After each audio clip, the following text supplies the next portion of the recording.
To remove the spring function from the boiling water tap, gently remove the end cap, undo the retaining screw.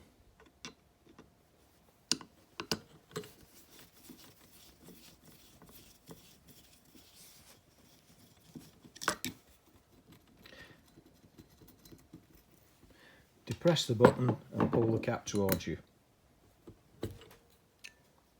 You'll then see a brass ring. All we have to do with this brass ring is remove the brass ring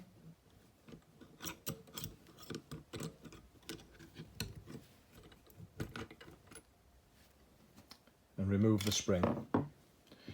Put the handle back on in the correct position, press the button down before you press it on.